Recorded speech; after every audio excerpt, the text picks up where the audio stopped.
इस कार्यक्रम को जॉयस मायर मिनिस्ट्रीज के मित्रों और भागीदारों द्वारा संभव बनाया गया है। मैं यहाँ हूँ परमेश्वर, बहुत बड़ी गड़बड़ी में, लेकिन यदि तू मुझे चाहता है तो मुझे ले सकता है। मैं आत्मसमर्पण करती हूँ। आमीन। और आप इस पॉइंट पर यीशु को स्वीकार कर सकते हैं। करिए स्वीकार।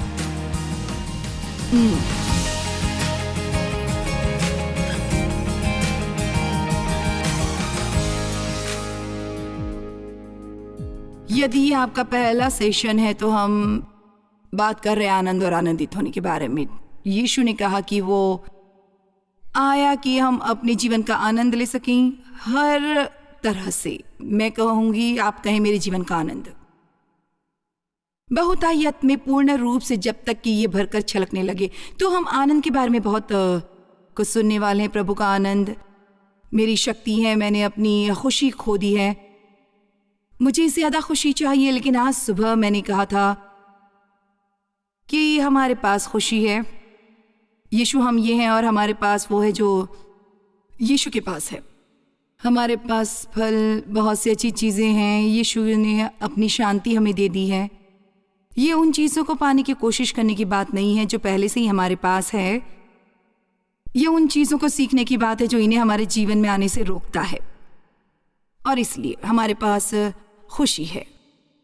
लेकिन कुछ ऐसा भी है जो कुछ मुझे लगता है कि हम भूल रहे हैं कि परमेश्वर चाहता है कि हम अपने जीवन का आनंद लें। आप अपने जीवन का आनंद लें। और आप जानते हैं, चीज़ एक पार्टी या छुट्टी या ख़ास दिन तो नहीं हो सकता। जीवन ज़्यादातर बहुत ही सामान्य होता है। सोमवार, मंगलवार, बुधवार, गुरुवार, शुक्रवार, वो परमेश्वर का धन्यवाद, शनिवार, रविवार, ये सप्ताहांत है। लेकिन फिर सोमवार है, हम सबके साथ होता है। मैं ज़्यादा से ज़्यादा करने वाला हूँ। मैं अपने घर एक दिन से ज़्यादा लाभ उठाने वाला हूँ। लेकिन आपको शुरुआत करने के लिए 70 की उम्र तक पहुँचने का इंतज़ार नहीं करना है। अभी आप शुरू कर सकते हैं। जितना संभव हो सके अपने हर दिन का आनंद लें, जितना हो सके। क्योंकि मैं आपको बता दूं कि आपका जीवन 1 मिनट में ख़त्म हो जाता है। यह आश्चर्यजनक है कि समय कितनी तेज़ी से बढ़ता है। इसलिए आप इसे ज़रा भी बर्बाद करना नहीं चाहते हैं। आमीन। कहीं नहीं, मैंने अपना समय बर्बाद करना ख़त्म कर दिया है। इसलिए हम अपने जीवन का आनंद लेना चाहते हैं। और मेरा मानना है कि मसीह के द्वारा हम अपने सामान्य रोजमर्रा के जीवन का आनंद ले सकते हैं, और हम जो कुछ भी करते हैं उसका आनंद ले सकते हैं। अब आपको लगता है, ओ कम ऑन लेडी, तुम जानती हो कोई भी कपड़े धोने का आनंद नहीं ले सकता, ट्रैफिक में गाड़ी चलाने का। हाँ, आप ले सकते हैं। हमें इस तरह जीना होगा, हमें रहस्य सीखने होंगे आनंद लेने के। चिल्ला कर कहिए, धन्यवाद देना सही है। आभारी होना, हर समय किसी चीज़ के लिए आभारी होना तलाशें, और आपको अपने जीवन में बहुत सा आनंद प्राप्त होगा और आप आनंदित होंगे। वह हमें सब कुछ स्वीकार करने के लिए कहता है। यूहन्ना अध्याय 16 वचन 24 में लिखा है, मांगो तो पाओगे ताकि तुम्हारा आनंद पूरा हो जाए। अब मैं चाहती हूँ कि आप इस शब्दों को सुने और इस पर सोचिए, क्योंकि ज़्यादातर समय हम कुछ पाने की कोशिश के तरीकों के प्रयासों में संघर्ष और कई बार निराश भी हो जाते हैं। लेकिन स्वीकार करने का अर्थ है एक धारक की तरह काम करना, और जो दिया जा रहा है उसे ले लो। अब मैं आपको आज ये साबित करने वाली हूं कि बाइबल के अनुसार परमेश्वर हमें कभी कुछ लेने के लिए नहीं कहता, वो हमें सब कुछ स्वीकार करने के लिए कहता है जो हमें उससे चाहिए। और मुझे लगता है कि हम परमेश्वर से स्वीकार करने के बजाय शैतान से प्राप्त करने में बेहतर हैं। निंदा या अपराध या ईर्ष्या या ऐसी ही चीजों पर आत्मदया प्राप्त करने के लिए शैतान आपसे बात करने में देरी नहीं करता। लेकिन कभी कभी हम बस ये नहीं जानते कि परमेश्वर से मुक्त रूप से कैसे लें, क्योंकि हमारा ऐसा सोचना है कि हम उन सभी अच्छी चीज़ों के लायक नहीं हैं जो वो हमारे लिए करना चाहता है, और हमें ये सीखना चाहिए कि कैसे प्राप्त करें। आमीन। हम इसके लायक नहीं हैं, या ये सच नहीं हो सकता। मैं जिस तरह की हूँ उसमें शायद परमेश्वर संभवतः ऐसा नहीं कर सकता, लेकिन आइए एक निर्णय ले कि इसका अनुमान लगाने की बजाय कि परमेश्वर का वचन क्या कहता है, इस पर विश्वास करना शुरू करें। आइए केवल इस पर विश्वास करें। आपको शायद उस छोटे लड़के की कहानी याद हो जो अंधा पैदा हुआ था और यीशु ने उसे चंगा किया, और जब फरीसी आए वे इसका विश्वास ही नहीं कर रहे थे कि वो लड़का अंधा था, और इसलिए आप जानते हैं उन्होंने उससे पूछताछ की, खैर उसने तुम्हें कैसे चंगा किया और उसने क्या किया था, क्या तुम्हें यकीन है तुम अंधे थे? और फिर वे माता पिता के पास गए, अब क्या ये सच में अंधा था और ये कैसे हुआ? उन्होंने कहा हम जानते हैं ये प्यारा पुत्र है, लेकिन हमें नहीं पता कैसे। और उन्होंने फिर से लड़के से पूछताछ करना जारी रखा, और उसने कहा देखो मैं इतना जानता हूं कि मैं अंधा था और अब मैं देख सकता हूं। और उसने केवल इसे प्राप्त किया। और हमें ये महसूस करना बंद करने की ज़रूरत है कि हमें वो सब कुछ समझना चाहिए जो परमेश्वर करता है, वो क्या कहता है, केवल उस पर विश्वास करो और कैसे बनो ये छोटे बच्चे की तरह। जब तक तुम एक बालक के समान न बनो तो स्वर्ग के राज्य में प्रवेश करने नहीं पाओगे। अब इसका मतलब ये नहीं कि आप बचाए नहीं जा सकते हो। मेरा मानना है कि ये इस बारे में बात करता है कि आप राज्य का जीवन नहीं जिएंगे जब तक आप उसमें पूर्ण रूप से वास्तव में प्रवेश करके राज्य के वास्तविक लाभों का आनंद नहीं लेंगे। और ये मुझे दुखी करता है। मुझे लगता है वहाँ बहुत से लोग हैं जो परमेश्वर से प्रेम करते हैं, लेकिन फिर भी वे निराशा का जीवन जीते, क्योंकि वे नहीं जानते कि वास्तव में परमेश्वर से कैसे प्राप्त किया जाए। वे नहीं जानते कि वास्तव में वचन पर विश्वास कैसे किया जाए। और यदि आप शब्दकोश में देखें तो विश्वास शब्द का मतलब है स्वीकार करना, और स्वीकार शब्द का मतलब है विश्वास करना। इसलिए परमेश्वर का विश्वास करना हमें उसके विश्राम में ले जाता है, और परमेश्वर से प्राप्त करना हमें उसके विश्राम में लाता है। और परमेश्वर के विश्राम में होने से ज़्यादा अद्भुत कुछ नहीं है। क्या आप जानते हैं ये मेरे जैसे किसी के लिए यहाँ खड़े होकर ये करने के योग्य होना कितना महान है। और वास्तव में कहती हूँ कि आप मेरे बारे में क्या सोचते हैं इसकी मुझे बिल्कुल भी चिंता नहीं है। अब मैंने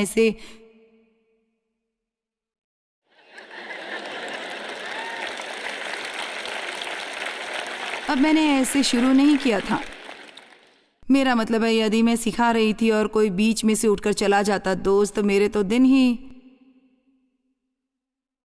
खराब हो जाते। जब हम असुरक्षित होते हैं तो हमारी कल्पनाओं को मुक्त कर देते हैं। एक बार एक महिला आई और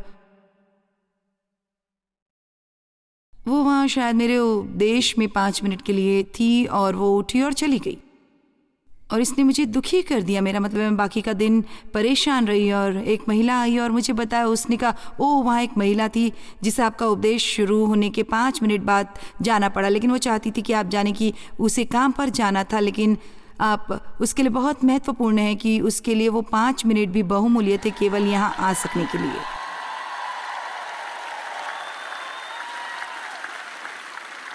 तो आप देखिए हम किसी चीज़ को नकारात्मक बनाने में कितनी जल्दबाजी करते हैं, जबकि वास्तव में वो अच्छा था। इसलिए यदि हम चीज़ों की कल्पना करने वाले हैं तो क्यों ना कुछ अच्छी कल्पना करें बजाय कुछ बुरी कल्पना करने की। हर कोई आपके बारे में क्या सोचता है इसकी चिंता में अपना जीवन बर्बाद न करें। लोग आपके बारे में क्या सोचते हैं इससे ज़रा भी फर्क नहीं पड़ता। वो ये कि परमेश्वर आपके बारे में क्या सोचते हैं ये मायने रखता है। इसलिए परमेश्वर को खुश करने के लिए जियो, परमेश्वर को खुश करने के लिए जियो, और आप एक बहुत खुश व्यक्ति होंगे। आमीन। अब हम इस पर नज़र डालने वाले हैं कि आप लेने में कितने अच्छे हैं। और इस दोपहर के समय जब हम यहाँ हैं, मैं चाहती हूँ कि आप यहाँ से जाएं तो परमेश्वर से वो पाने के लिए तैयार हों जो आप जानते हैं कि आप उसके लायक नहीं हैं। जब आप वास्तव में जानते हैं कि आप इसके लायक नहीं हैं तो ये इसे और भी बेहतर बनाता है। ये ऐसा है, खैर परमेश्वर मैं इसके लायक नहीं हूँ, लेकिन मैं इसे इनकार करने वाला नहीं हूँ, क्योंकि तू भला है और मैं तेरे वचन का विश्वास करती हूँ, और इसलिए मैं स्वीकार करता हूँ। और वास्तव में मुझे अच्छा लगेगा अगर आप दिन भर के दौरान अपनी प्रार्थनाओं में इसे ज़्यादा से ज़्यादा कहना शुरू कर दें। जब आप कुछ अलग करते हैं और आप परमेश्वर से मांगते हैं कि वो आपको क्षमा कर दे, तो केवल ये न कहे प्रभु कृपया मुझे क्षमा कर। आपके मांगने के बाद कुछ क्षण इंतज़ार करें और कहें मैं यीशु के नाम में अभी क्षमा प्राप्त करता हूँ। और फिर परमेश्वर की उपस्थिति के द्वारा आप ये महसूस करेंगे कि परमेश्वर ने आपको क्षमा कर दिया है। और वो वादा करते हैं कि आपके पापों को इतना दूर कर देता है जैसे पूर्व पश्चिम से दूर है, और उन्हें और याद ना करें। मैं यीशु के नाम में इसे स्वीकार करता हूँ। आप में से कितनों को लगता है कि यदि आप थोड़ा और समय लेते तो इससे आपको मदद मिलेगी? ठीक है, नहीं, इनमें से एक भी नहीं हो। परमेश्वर मुझे क्षमा कर, कृपा करके मुझे क्षमा करो परमेश्वर, यदि तू मुझे केवल क्षमा कर देगा सिर्फ एक बार, मैं वादा करता हूँ।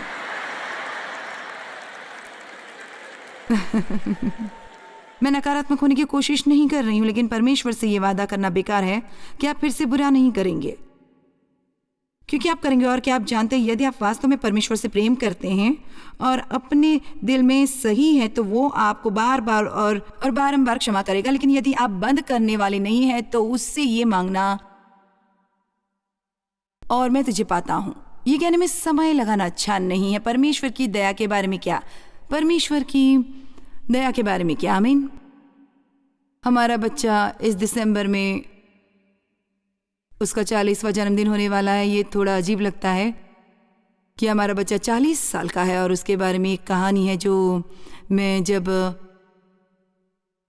दया पर सिखा रही हूँ तब बताना पसंद करती हूँ, क्योंकि लूका अध्याय 12 में एक कहानी यीशु के चेलों के बारे में है कि कैसे जब वे खेतों में से होकर जा रहे थे और वे भूखे थे और वो शब्द का दिन था और उन्होंने अनाज के दाने चुनकर खाना शुरू किया। और फरीसियों ने, बेशक आप जानते हैं धार्मिक फरीसी वे हमेशा नज़र रखते हैं, विधि संपत्त शैतान हमेशा नज़र रख रहा है यदि आपने गलती की, और इसलिए वो नज़र रखते हैं कि आपने सच में कोई गलती की है। तो जैसे ही गलती होगी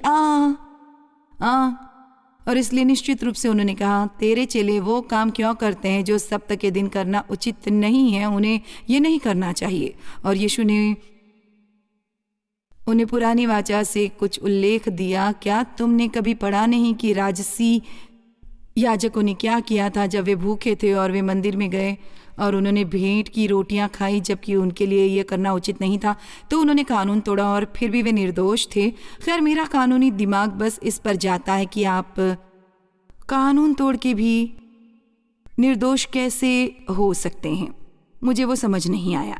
आप देखें कि ऐसे समय भी होते हैं जब आपकी ज़रूरतें पूरी तरह से कानून को बनाए रखने का उल्लंघन कर देती है। परमेश्वर, मेरा मतलब क्या है, इसे समझाने के लिए मुझे एक अच्छा उदाहरण दे। जब हमारा लड़का डैनी छोटा था और वो बस इस ग्रह का बिल्कुल भी अनुशासित लड़का नहीं था, और हम उसे सिखाने की कोशिश कर रहे थे कि उसे खेलने के साथ काम भी करना चाहिए, और इसलिए उसके पास कामों की एक सूची थी। कुत्ते को खाना खिलाना, ये करना वो करना। आप जानते हैं इतना बड़ा नहीं था, लेकिन उसके पास रोज़मर्रा के कामों की एक सूची थी, और जब वो उन्हें करता तो हम वहाँ एक सही का निशान लगा देते, और जब उसके पास पर्याप्त सही के निशान हो जाते उसे एक स्टार मिलता, और जब उसे पर्याप्त स्टार मिल जाते तो उसे एक इनाम मिलता। अब उसे उत्साहित करने की कोशिश कर रहे थे। अब शुक्र है कि परमेश्वर हमारे साथ इस तरह काम नहीं करते। आप परमेश्वर के साथ सही के निशान और स्टार सिस्टम पर नहीं रहते। आप उसे विश्वास से पाते हैं और जानते हुए कि आप इसके लायक नहीं हैं। आइए भी, और सच्चाई ये है कि यदि आपको लगता है आप इसके लायक हैं और यदि आप जानते हैं कि आप इसके लायक नहीं हैं, आप जानते हैं क्यों? क्योंकि सहायता दीन को ही मिलती है, घमंडी को नहीं। परमेश्वर दीन को ऊपर उठाता है लेकिन घमंड और घमंडी को नीचे ले आता है। और इसलिए जब मैं इन वचनों को समझने की कोशिश कर रही थी तो परमेश्वर फिर से मेरे मन में ये उदाहरण लाया। वो कहता है, मैं बलिदान नहीं परंतु दया चाहता हूँ। खैर, परमेश्वर कह रहा है कि जब आप मुसीबत में हैं और कुछ गलत करने पर कुछ कुर्बानी देने की कोशिश करने के बजाय आपको दया दूंगा। खैर, मैंने क्या किया था? मैंने अपने जीवन का आनंद लेना त्याग दिया था। क्योंकि मुझे लगता था कि मैं अपने जीवन का आनंद लेने के लायक नहीं थी। और आज सुबह ही हमने हाथ उठाकर ये प्रमाण लिया और पूछा कि कितने लोगों को ऐसा नहीं लगता कि आपने अपने जीवन का पूरा आनंद लिया, क्योंकि आपको इसका एहसास करने में समस्या है कि आप इसके लायक नहीं हैं। और वहाँ बहुत से हाथ थे और ऊपर उठे, और बहुत बार हमें इस तरह की समस्याएं होती हैं और जब तक कोई इसे जाहिर नहीं करता हमें पता ही नहीं होता कि ये हमारी समस्या है। हमें ये समझना पड़ता है। आमीन। और इसलिए परमेश्वर ये उदाहरण मेरे पास वापस लाया। उसने कहा अब जब डैनी बाहर खेल रहा है और हमारे पड़ोस में एक बदमाश था जो हमेशा उसके पीछे लगा रहता था, और कभी कभी यदि बदमाश उसकी गेंद ले लेता और नाली में या कहीं फेंक देता, और हमारा घर कुछ इस तरह से बना था जहाँ से हमारा सामने का दरवाज़ा था, लेकिन बच्चे गराज का इस्तेमाल करते थे और हम इसे खुला रखते थे, और गराज का दरवाज़ा अंदर रसोई घर से आता और फिर दाएं कोने में फैमिली रूम था। और अक्सर यदि डेव घर पर होता था और वो घास नहीं काट रहा, किसी और चीज़ पर काम नहीं कर रहा होता था, तो वो वहाँ फैमिली रूम में बैठे रहता था, शायद फुटबॉल या ऐसा ही कोई खेल देखते हुए। और इसलिए मुझे याद है बहुत बार जब डैनी आता आप उसे उसके वहाँ पहुँचने से पहले सुन सकते थे, डैडी। और डेव काउस से उठकर दरवाजे तक पहुंचता कि वो हैरान करने वाला होता कि क्या हो गया, और वो कहता कि देखो उसने मेरी गेंद गटर में फेंक दी। और आप जानते हैं उसकी मदद के लिए जाने के लिए डेव दरवाजा तोड़ देता। और जब परमेश्वर आपको रोते हुए सुनते हैं, आप जानते हैं मैंने नहीं कहा डेव थोड़ा रुको, मुझे डैनी के कामों की सूची लाने दो, मैं निश्चित होना चाहती हूँ कि उसने अपने काम किए हैं या नहीं और उसे सब सही करने के निशान मिले हैं या नहीं।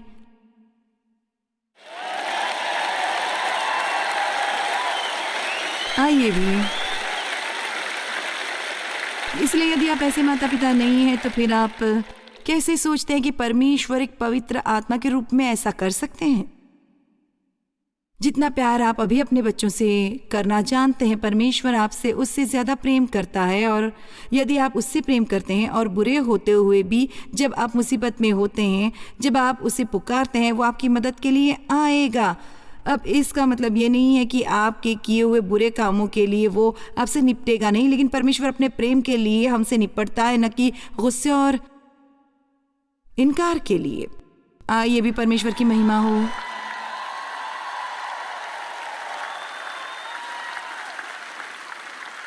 यहाँ मैं चाहती हूँ आज आप इस पॉइंट को समझे। परमेश्वर के साथ अपने रिश्ते के बारे में इतना परेशान होना बंद कर दें।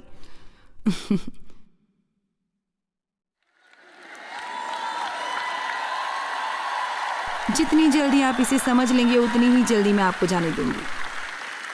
परमेश्वर के साथ अपने रिश्ते के बारे में इतना परेशान होना बंद करें और आराम करना सीखें और उसका आनंद लें और उसे आपका आनंद लेने दें। हम परमेश्वर को आदर देना चाहते हैं। बाइबल हमें बताती है कि हमें परमेश्वर के प्रति आदर भरा भय और विस्मय रखने की ज़रूरत है। और इसका मतलब उससे डरना नहीं है, लेकिन इसका मतलब ये है कि आप चाहे कुछ भी करें लेकिन उसे नाराज़ ना करें। इसलिए हम वो पाना चाहते हैं, लेकिन हम ये भी जानते हैं कि आप सारा दिन परमेश्वर के साथ रहने के काबिल हों, उसके साथ बने रहें। जान ले कि आपके साथ पूरे समय रहने का उसका वादा सच्चा वादा है, और उसका आनंद लेना कि ऐसा महसूस करें कि आप जो भी करते हैं वो किसी तरह का काम होना चाहिए और कुछ से कुछ बढ़ाना है। और आप जानते हैं पूरा दिन एक विशेष प्रार्थना और बहुत सी बाइबल पढ़ना और बहुत से सही बयान करना और बहुत से अच्छे काम करना।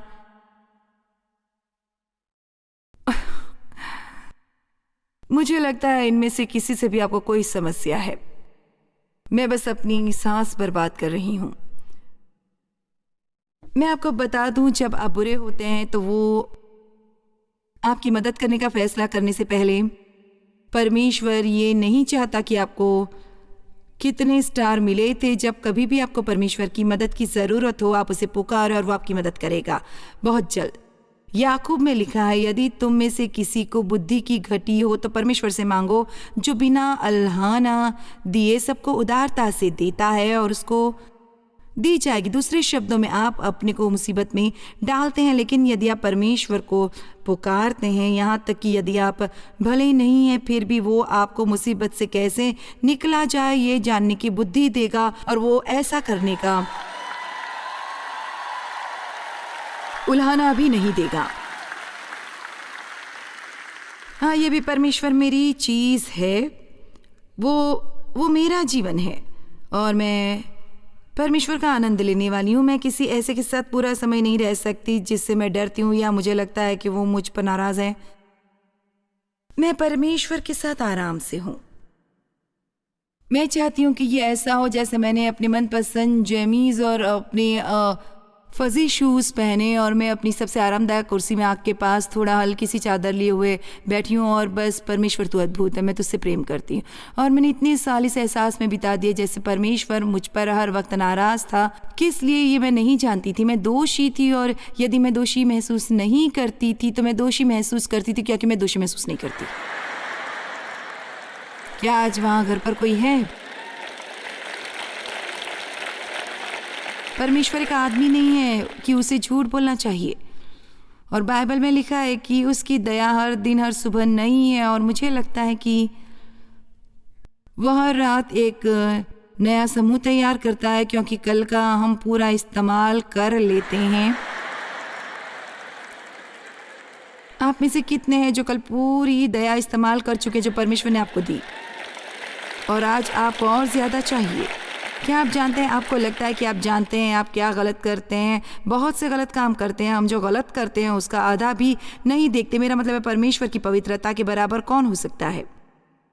हम में से एक भी नहीं। खैर, आप जानते हैं बाइबल में लिखा है, जिस तरह तुमने मसीह को स्वीकार किया है उसी तरह से शब्द स्वीकार किए। जिस तरह से आपने मसीह का स्वीकार किया है उसी तरह आपको अपना जीवन जीना चाहिए। अब जब आपने मसीह को स्वीकार किया था तब आप किस स्थिति में थे? आप अपने स्वयं के अंत पर पहुंच गए थे।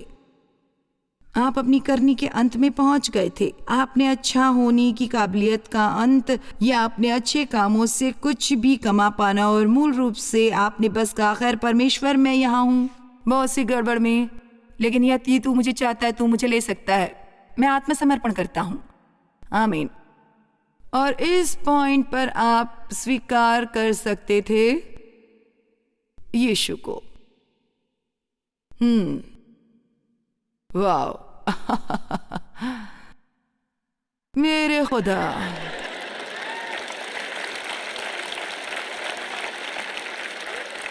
और हमारे जीवनों में बड़ा परिवर्तन है। और आप जानते हैं, बिल्कुल ठीक इसी क्षण यहाँ बहुत से लोग हो सकते हैं जिन्होंने अपना जीवन अभी तक मसीह का समर्पित नहीं किया है और मैं इस पल को गुजरने देने वाली नहीं हूँ क्योंकि यहाँ मैं एक अभिषेक महसूस कर रही हूँ। और मैं सिर्फ कहना चाहती हूँ कि यदि यहाँ कोई है जिसने अपना जीवन मसीह को समर्पित नहीं किया है, मैं अभी यहाँ एक प्रार्थना करने वाली हूँ और ये पल आपका है त्याग करने का और उसे आप ले सकते हैं। हर एक मेरे साथ ये कहें, पिता परमेश्वर मैं तुझसे प्रेम करता हूँ। मुझे अपने पापों के लिए खेद है। तेरे बिना मैं कुछ नहीं कर सकती।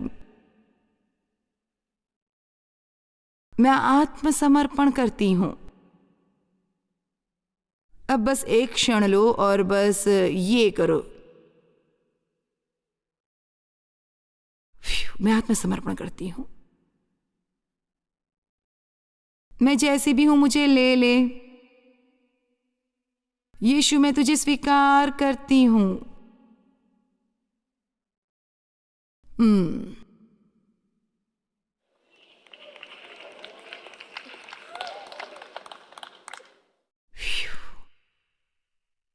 अब जरा इस बारे में सोचें।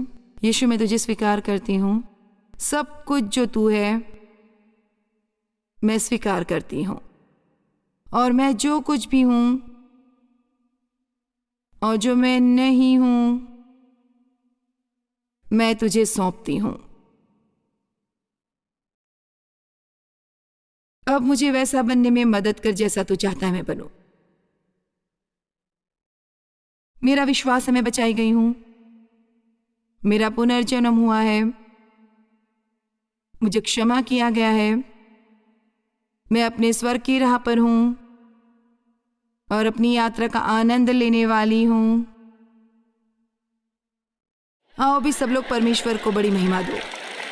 मैं कभी कभी कुछ करती हूँ जो मैं आज करने वाली नहीं हूँ, लेकिन आज बस अपनी कल्पना का उपयोग करने वाला है। यदि मैं यहाँ स्टेज पर 10 बच्चों को लाती हूँ, मैं उन्हें नहीं जानती, लेकिन मैं उन्हें पैसे देना शुरू करती हूँ, तो उनमें से एक भी नहीं होगा जो इसे लेने से इनकार करे।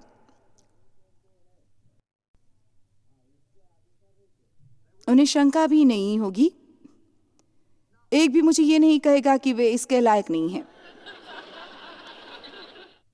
क्या आप वहां पर हैं? और वे इसे स्वीकार करेंगे और मैं उन्हें ऐसा करते हुए देखूंगी, वे इसे खुशी से लेते हैं। आमीन। और मेरा मानना यह है कि हम एक ज्यादा रोमांचित जीवन जिएंगे और अपने जीवन का आनंद लेंगे यदि हम सीखते हैं कि रोजमर्रा के आधार पर परमेश्वर से वो कैसे लेना है जो वो हमें देने की कोशिश कर रहा है।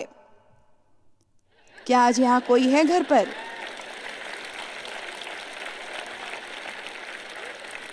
ओ मेरे खुदा, परमेश्वर की अच्छाई प्राप्त करो, उससे कहो परमेश्वर आज मेरे लिए अच्छा हो, और उसे बताए मैं जानता हूं मैं इसके लायक नहीं हूं और वास्तव में ये अच्छा भाग है,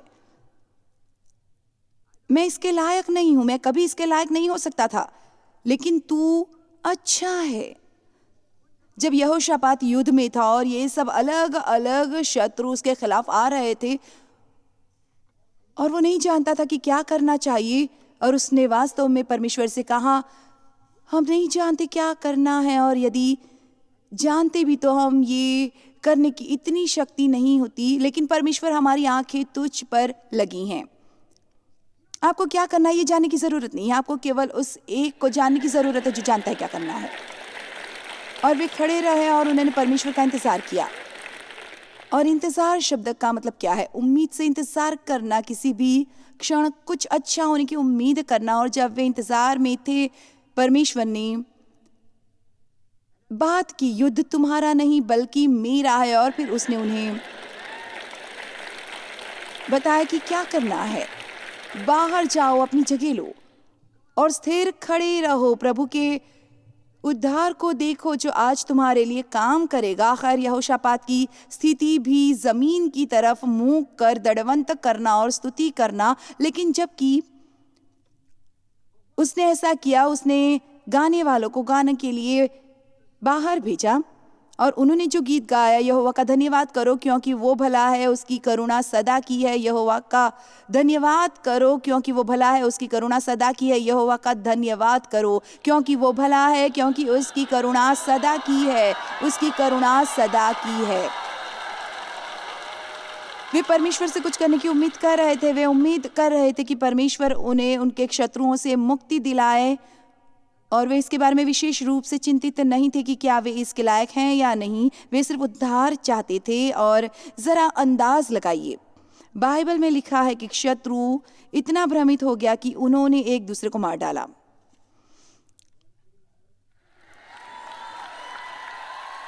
आइए भी आप शैतान को भ्रमित करना चाहते हैं तो आगे बढ़ें, और कोई कारण न हो तो वे भी खुश रहो।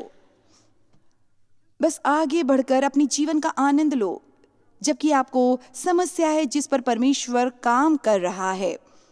आप अपनी समस्याएं हल नहीं कर सकते, लेकिन परमेश्वर कर सकता है। और आपकी कोई भी समस्या हो, वो अभी इसी पर काम कर रहा है। जबकि आप यहाँ अच्छा समय बिता रहे हैं, परमेश्वर आपकी समस्याओं पर काम करने में व्यस्त है।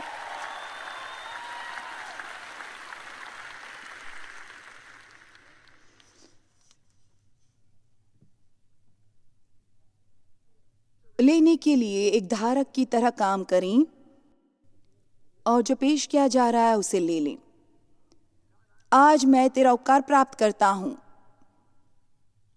उपकार में बहुत आनंद है।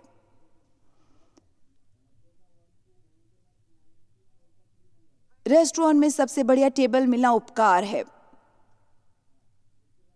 उपकार है, बल्कि आपको एक कूपन देना जिसके बारे में आप जानती नहीं थी,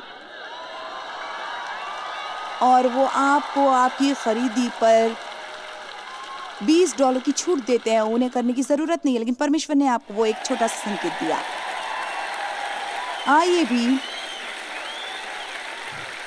इस तरह की चीजें हर समय आपके साथ हो सकती हैं, और यही है जो परमेश्वर के साथ आपके रिश्ते का आनंदी हिस्सा बन जाता है। और ये सिर्फ इसके उसके बारे में नहीं है। और आप जानते हैं, जब आप प्रार्थना करते हुए धार्मिक होने की कोशिश करते हैं, तो ये सुनिश्चित कर लें कि आप सभी कानूनों और नियमों और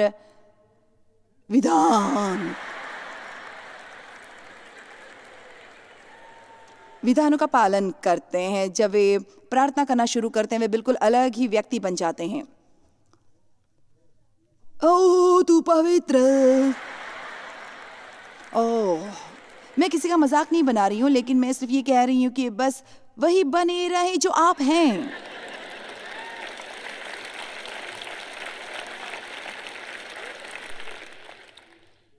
इफिसियों अध्याय 2 वचन 8 और 9 बहुत अद्भुत हैं, क्योंकि ये परमेश्वर के अनुग्रह से है।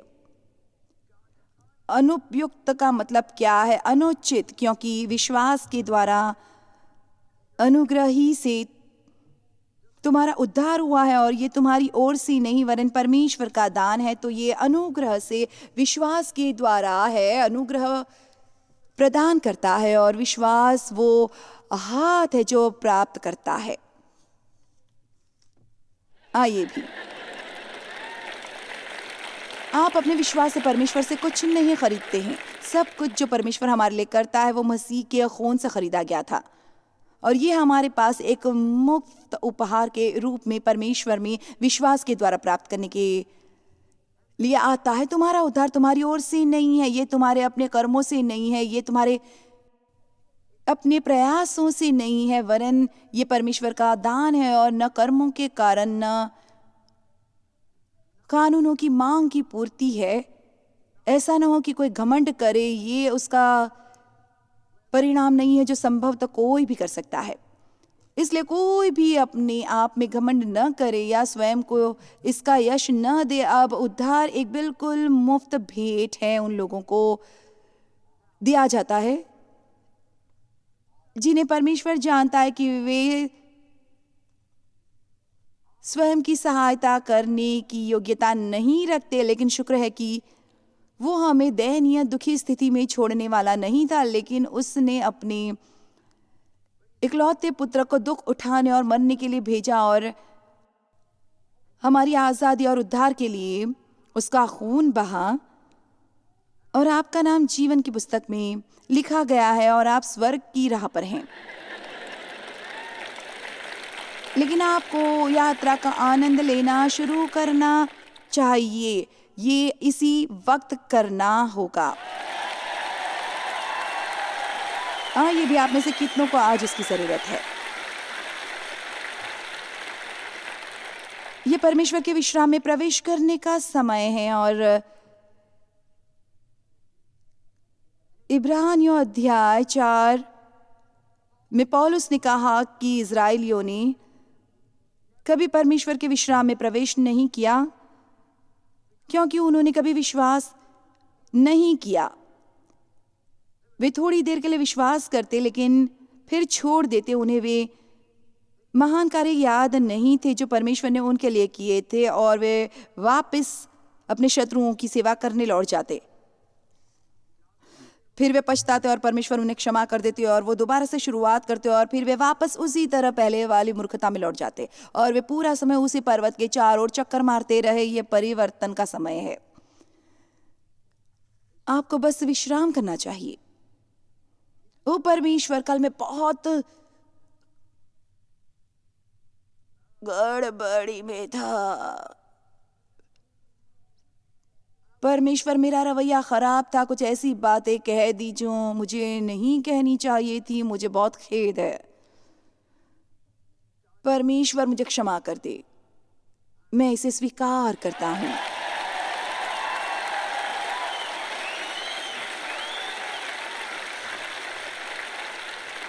और ज्यादा दुष्ट क्या है, और मैं आज को कल के बारे में बुरा महसूस करके बर्बाद करने वाला नहीं हूँ।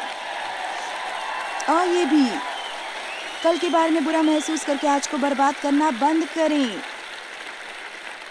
कल खत्म हो गया है। आप ये कर सकते हैं कि अपनी गलतियों से सीखें और अफसोस करें कि आपने गलती की, लेकिन अब जारी रखें और इस दिन का आनंद लेकर शैतान को हरा दें पूरी तरह से।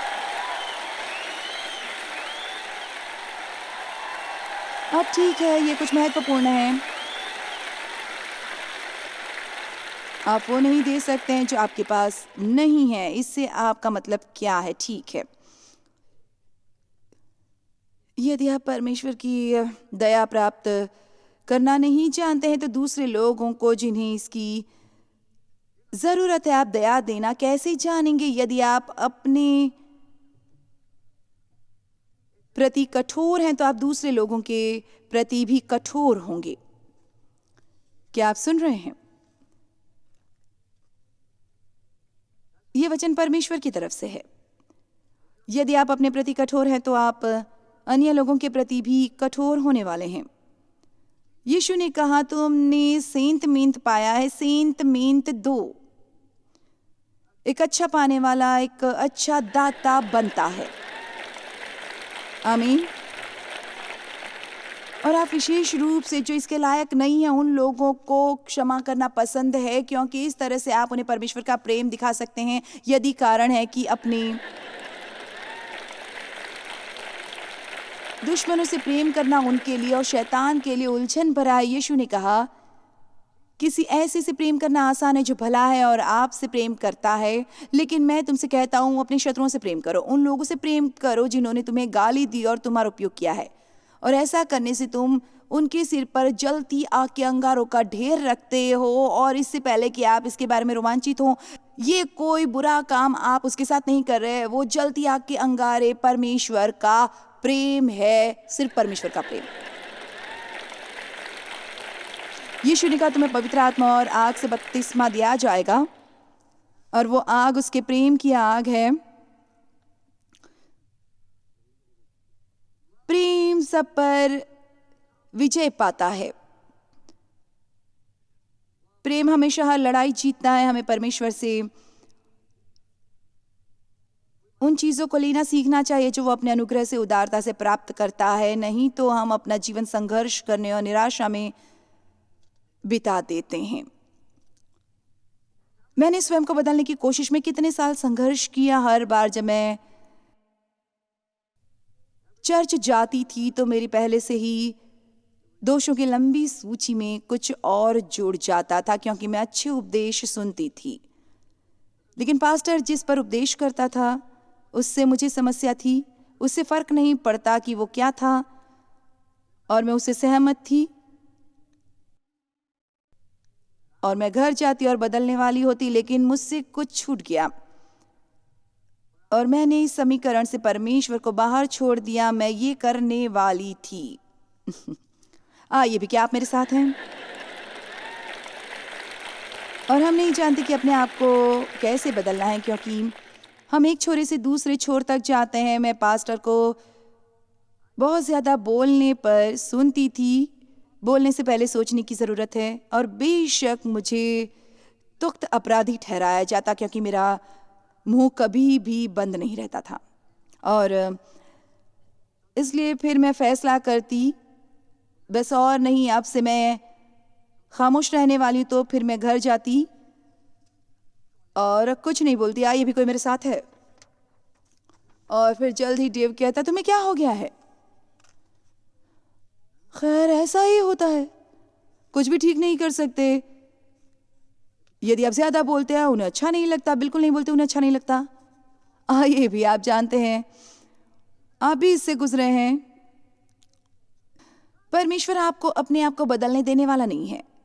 वो चाहता है कि आप उससे लें और कहीं, परमेश्वर मैंने जो सुना उसमें मैं सहमत हूँ, मैं दोषी हूँ और मुझे अफसोस है और मैं बदलना चाहता हूँ, लेकिन जब तू मुझे नहीं बदलता मैं बदल नहीं सकता।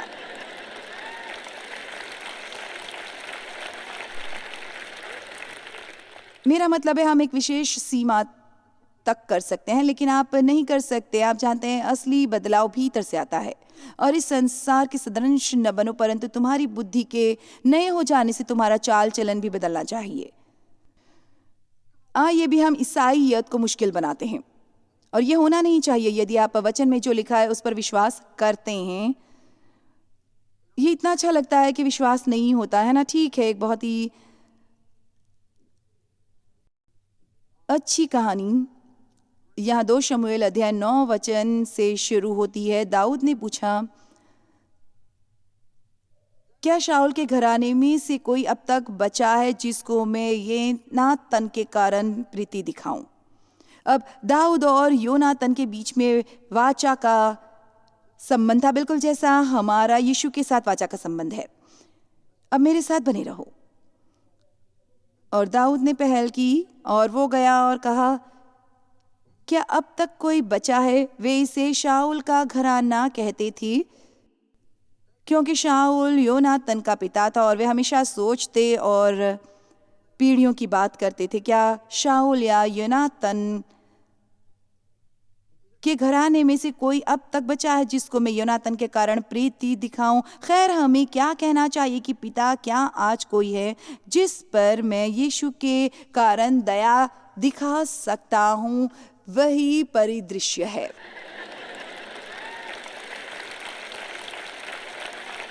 ऐसा नहीं है कि कोई इस लायक है।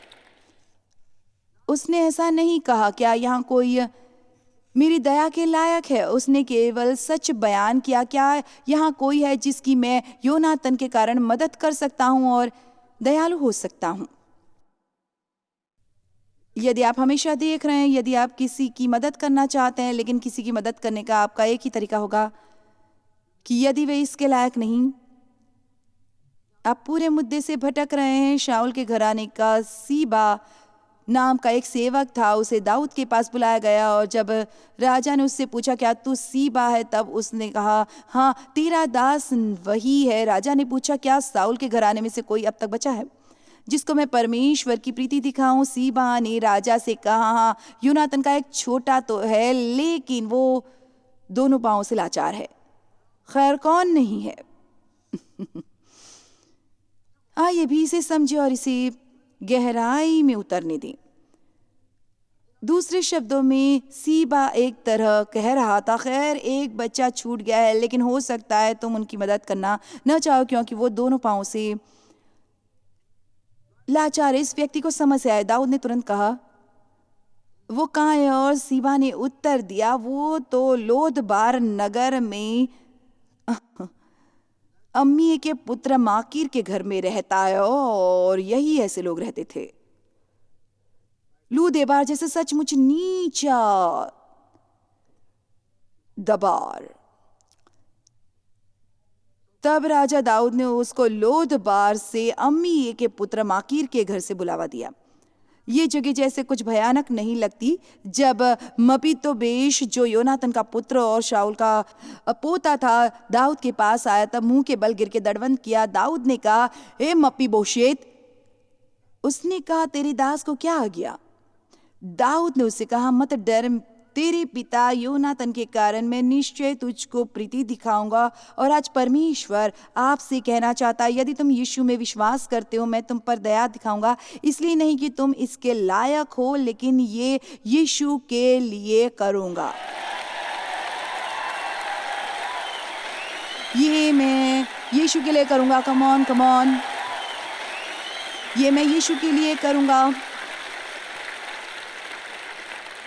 अब जानते हैं यीशु के नाम में प्रार्थना करने का मतलब क्या है। विस्तारित बाइबल में लिखा है, जब आप यीशु के नाम में प्रार्थना करते हैं, आप पिता के सामने सब कुछ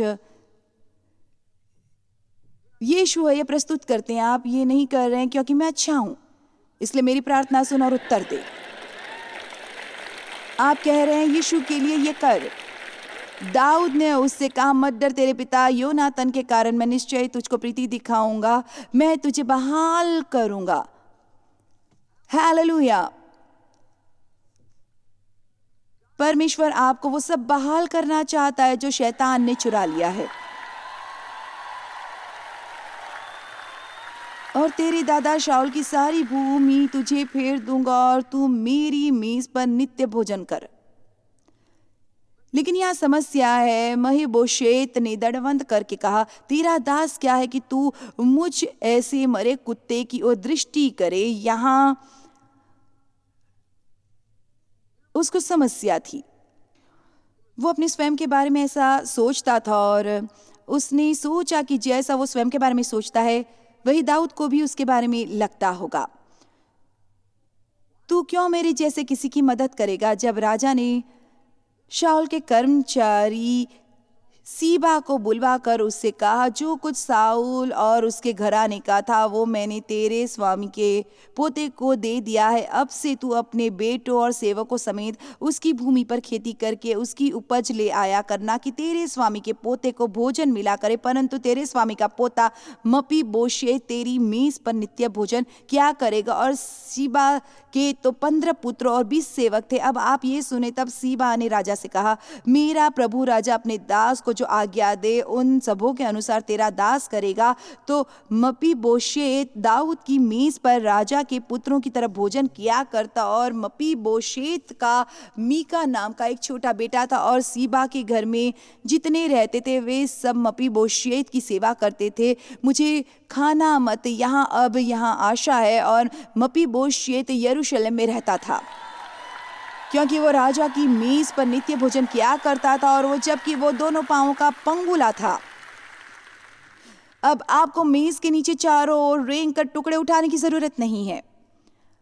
आप उठ सकते हैं और अपना छोटा सा पिछवाड़ा कुर्सी पर रख दें और आप वहाँ राजसी ठाठ से बैठ सकते हैं। भले ही आप जानते हैं कि आप बहुत एक गड़बड़ में हैं और आपको इतनी समस्याएं कि आप उन्हें गिन भी नहीं सकते। आपको ये करना है कि परमेश्वर के साथ ईमानदार होना है। मैं जानता हूँ कि मैं एक पापी हूँ, मैं जानता हूँ कि मैं गलतियाँ करता हूँ। परमेश्वर, मैं अच्छा बनना चाहता हूँ, मैं बेहतर करना चाहता हूँ, मेरी मदद कर। तू मेरी एकमात्र सहायक है जिस पर मैं भरोसा करता हूँ और सहारा लेता हूँ। तुझसे दूर होकर मैं कुछ नहीं कर सकता, लेकिन तेरे साथ मैं सब कुछ कर सकता हूँ। मैं तेरी दया प्राप्त करता हूँ, मैं तेरी भलाई स्वीकार करता हूँ, मैं वो सब कुछ स्वीकार करता हूँ जो तू मेरे लिए करना चाहता है। और ये बहुत अच्छा है क्योंकि मैं जानता हूँ मैं इसके योग्य नहीं हूँ।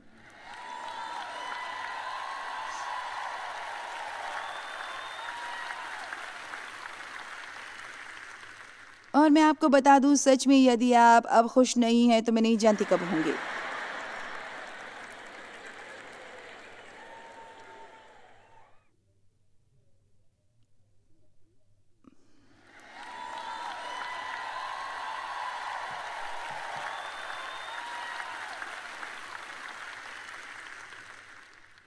मुझे इस वचन के साथ समाप्त करने दें। हर कोई सिर्फ उठे और खड़े हो जाए। रोमियो 8:32, जिसने अपने निज पुत्र को भी नरक छोड़ा परंतु उसे हम सब के लिए दे दिया, वो उसके साथ हमें और सब कुछ क्यों कर न देगा, क्यों कर न देगा। ओ, आपको खुश होने की वजह मिल गई। चलिए भी आप इस वक्त खुश हो सकते हैं। आप अपनी स्वर्ग की राह पर हैं और आप अपनी यात्रा का आनंद लेने वाले हैं। आमीन। अपने हाथ ऊपर उठाए। पिता यीशु के नाम में मैं इन लोगों को आशीष देती हूँ। ये मैं तेरे नाम में करती हूँ और जिसे तू आशीष देता है वो शापित नहीं हो सकता। मैं उन्हें आशीष देती हूँ और मैं हर श्राप की शक्ति को तोड़ती हूँ जो कभी भी उन पर बोली गई है। हर पीढ़ी का श्राप, हर रक्त संबंधों का श्राप, मैं उनके खिलाफ आने वाली हर दुष्टता पर अधिकार करती हूँ और तेरे महान नाम में यीशु मैं उन्हें आशीष देती हूँ। और मैं कहती हूँ कि वे जब अंदर जाते हैं तो धन्य हो और जब बाहर आते हैं तो धन्य हो और वे जहाँ कहीं भी जाते हैं उन पर उपकार हो। यीशु के नाम में आमीन। Love you. और ये याद रखो, जो हमारे पास नहीं वो हम नहीं दे सकते। ये ज़रूरी है कि हम सीखें कि परमेश्वर की दया और क्षमा को कैसे स्वीकार करें, तब हम लोगों को इन्हें दे सकते हैं जिनकी ज़रूरत हो। एक अच्छा पाने वाला अच्छा देने वाला बनता है, और यही है जो हमारे जीवन को हर रोज़ कुछ रोमांच में बदलता है और हमें आनंद देता है।